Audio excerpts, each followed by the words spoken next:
ரொம்ப நாளாகவே நான் என்னோடய செடிங்கள்லாம் அழகாக அரேஞ்ச் பண்ணி வைக்கணும்னு நினச்சிட்டே இருந்தேன். அதுக்காக நான் இந்த 3 டயர் மெட்டல் ஸ்டாண்டை மீஷோலேருந்து வாங்கியிருக்கேன். இந்த ஸ்டாண்டை வந்து நம்ம அசெம்பிள் பண்ணுற மாதிரி தான் கொடுத்துருக்குறாங்க. இதுக்கு ஸ்க்ரூவும் கொடுத்துருக்குறாங்க தனியாக.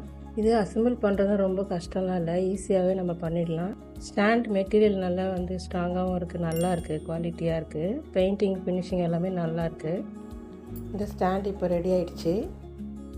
முன்னாடி இருந்ததுக்கும் இந்த இடத்துல இப்போ ஸ்டாண்டு வச்சு இந்த செடிங்க வச்சுக்கிறதுக்கும் நிறைய டிஃப்ரென்ஸ் இருக்குது. ரொம்ப அழகாக இருக்குது பார்க்குறதுக்கு. உங்களுக்கும் இந்த ஸ்டாண்டு வாங்கணும்னா லிங்க்குன்னு கமெண்ட் பண்ணி பர்ச்சேஸ் பண்ணிக்கோங்க. ரொம்ப நாளாகவே நான் என்னோடய செடிங்கள்லாம் அழகாக அரேஞ்ச் பண்ணி வைக்கணும்னு நினச்சிட்டே இருந்தேன். அதுக்காக நான் இந்த 3 டயர் மெட்டல் ஸ்டாண்டை மீஷோலேருந்து வாங்கியிருக்கேன். இந்த ஸ்டாண்டை வந்து நம்ம அசெம்பிள் பண்ணுற மாதிரி தான் கொடுத்துருக்குறாங்க. இதுக்கு ஸ்க்ரூவும் கொடுத்துருக்குறாங்க தனியாக. இது அசெம்பிள் பண்ணுறது ரொம்ப கஷ்டம்லாம் இல்லை, ஈஸியாகவே நம்ம பண்ணிடலாம். ஸ்டாண்ட் மெட்டீரியல் நல்லா வந்து ஸ்ட்ராங்காகவும் இருக்குது, நல்லா இருக்குது, குவாலிட்டியாக இருக்குது. பெயிண்டிங் ஃபினிஷிங் எல்லாமே நல்லா இருக்குது. இந்த ஸ்டாண்ட் இப்போ ரெடி ஆகிடுச்சு. முன்னாடி இருந்ததுக்கும் இந்த இடத்துல இப்போ ஸ்டாண்டு வச்சு இந்த செடிங்க வச்சுக்கிறதுக்கும் நிறைய டிஃப்ரென்ஸ் இருக்குது. ரொம்ப அழகாக இருக்குது பார்க்குறதுக்கு. உங்களுக்கும் இந்த ஸ்டாண்டு வாங்கணும்னா லிங்க்குன்னு கமெண்ட் பண்ணி பர்ச்சேஸ் பண்ணிக்கோங்க.